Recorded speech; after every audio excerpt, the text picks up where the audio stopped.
Hey guys, welcome to the next episode in Let's Play Football Manager 2013 with Brighton, and here we go into the 2015-2016 review, and as you can see, 6th place, so that is an improvement, I'm sure you'll agree, over last season. Not quite the 5th place that we managed a few seasons ago, but it is, I guess, progress, if you want to call it that.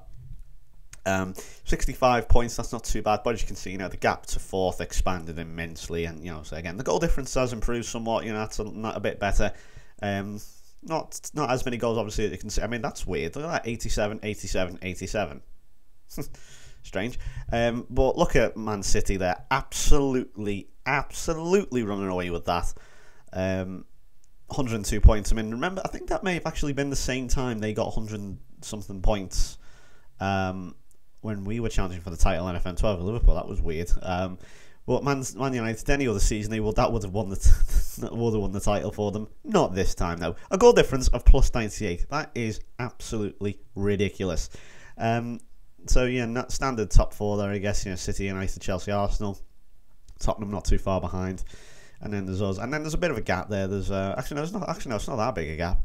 So West Brom, Liverpool, Villa, Swansea, Everton, and so on. And yeah, I mean, Blackburn, Southampton, and Wigan getting relegated. That's not a million miles away, I guess, from what could be considered the truth, or truthful, I should say. And yeah, not too bad. Let's go over I don't think there's any transfers actually. Let's have a look. No, there are no transfers. Okay, let's go over the old fixtures here. So where are we? We are going from here. So yeah, as you last saw, we beat Swansea 2-0, and unfortunately we couldn't get any further in the FA Cup. But I wasn't too bothered. We've had our good runs in the FA Cup, and I'm willing to sacrifice that maybe the odd season, to go a bit further in the league, or concentrate on the league more, or go further in the Europa League, whatever. So I played a slightly weaker team here. I've got Kakuta playing, Larson, Orlandi, Jenkinson, there's Dutchman, Al Abd, who doesn't really get in the team nowadays. So yeah, that was a bit bullshit, but what can you do? I'm just going to have to get on with it. Wolves 1-0. Mbaye Niang should have had the penalty, but he did score once again, so he is on an absolute roll at the moment. And then probably one of the biggest wins so far against Arsenal. Certainly probably one of the bigger wins of the season. 3-2, as you can see, which I will load up now. Let's see, I'll just show you our goals. I think Abel Hernandez, he's doing a really good job for Arsenal. If you saw last, he has a lot of goals. I think he's like 15 or something goals. I think Niang had 12 last time we checked. But I'll show you these now. It's going considerably slower. This is getting on my nerves a bit now. I think I need to add more RAM to this thing. Anyway, so here's Marin's free kick. A great free kick there, and one of the easiest goals Wayne Rooney's ever going to score. Simple tap in. I think the goalkeeper should probably be doing a little bit better there. Let's have a look at so it was Marin's turn to score this time.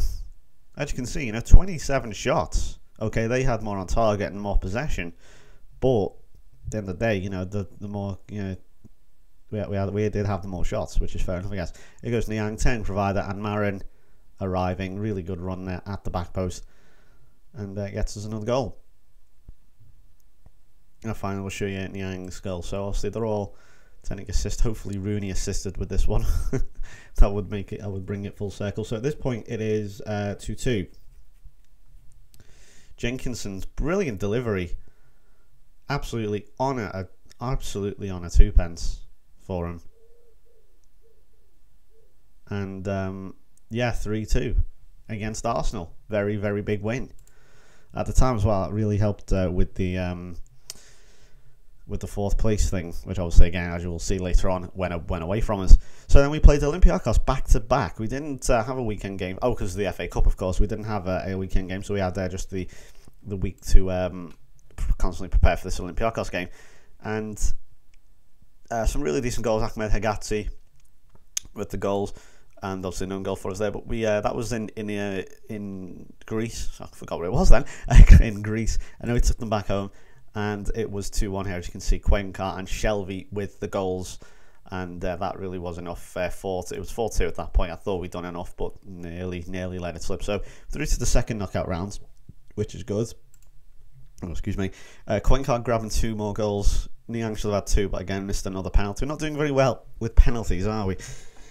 Getting a bit of deja vu at the moment.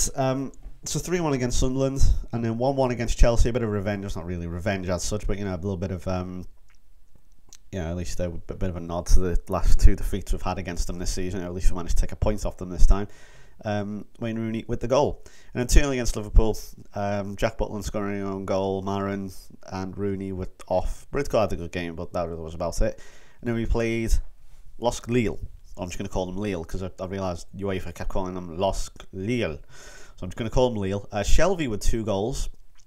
Preferably would have rather played them in France first, but as is the way, we are playing them at home. And Shelvey grabbed 2 goals. So, they've got the 2-way goals, but it's firmly in the balance at the moment. And let's see how we do in the second round. We'll have a look at the moment. And then 2-0 against City. Not the best performance in the world. Again, I probably skipped that because I hate playing City.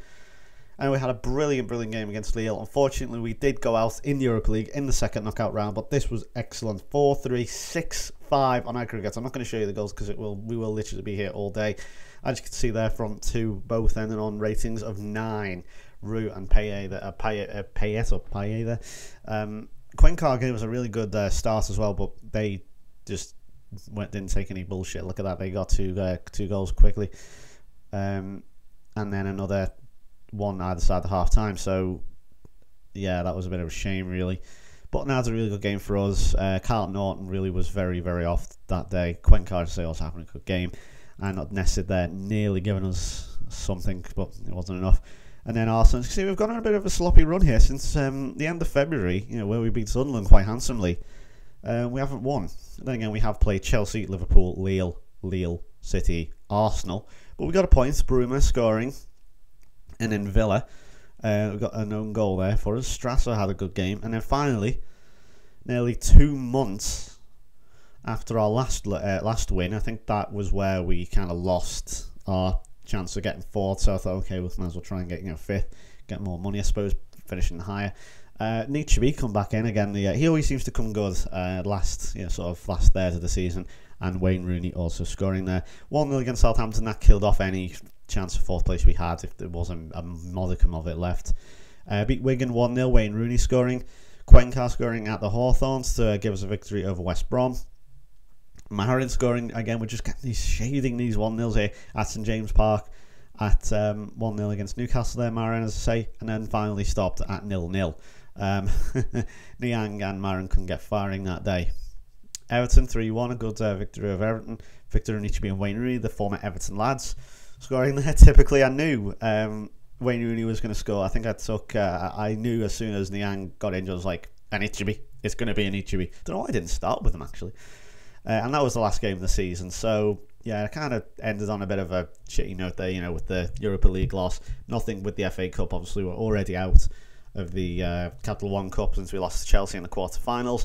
But overall, a decent campaign. I mean, you can't complain. We've got this was about building. I think, this was definitely a period where I've started to build a team now, and I'm really, getting rid of the old, out with the old, in with the new. I realise that Niang and Rooney are on loan. But hopefully, I'm going to be able to bring in a bit more now, since, that will propel us up the table a bit, get us a bit more money, a bit more transfer money, and all that. So let's look at the stats finally, to see how they finished. Niang not even at the top there. Gylfi Sigurdsson with 17 goals. I don't know. Fletcher with 22. It's not too bad, I guess. But Norwich have Kadlec, which is interesting. I think he's just on loan, though. Well, let's have a look at ours then, since they're the ones that matter, obviously. 22 goals for Mbaye Niang, 10 for Wayne Rooney. This is in all competitions. James Ward-Prowse got 7 for that, but that's obviously he's on loan. Shelvey with 6. Cuenca with 6. So, he's done all right overall. 20 assists for Marco Marin. That is absolutely phenomenal. 11 for Cuenca, and Shelvey with 7 as well. Wayne Rooney with 6. So, we've got these players, chipping in. They're all doing a decent job. And obviously we've got the defenders now. I'm very happy with what I've got at the back there. Gordon Greer is going to be retiring. He kind of struggled. I don't think he even made an appearance because Higazi and Dunk, Jenkinson, Elabd, all that were really good. They're really, really good centre backs, and I'm really impressed with what I've got here. Where's Bruma? There he is. I'd lost him there. So yeah, that was going to be that. And so sixth place, not the best, not, but it's far from the worst. This is the board confidence. Respectable league position. FA Cup, they wanted sixth round. The Capital One Cup's not important. And yeah, so the confidence is up there. So I think it's now time to push on. Maybe get a few more loan signings for next season. But as I say, build a squad now. Get a good squad going. So thanks for watching. I will be back then with the February review in 2017. So yeah, that's going to do it from me. I'll see you then. Bye bye.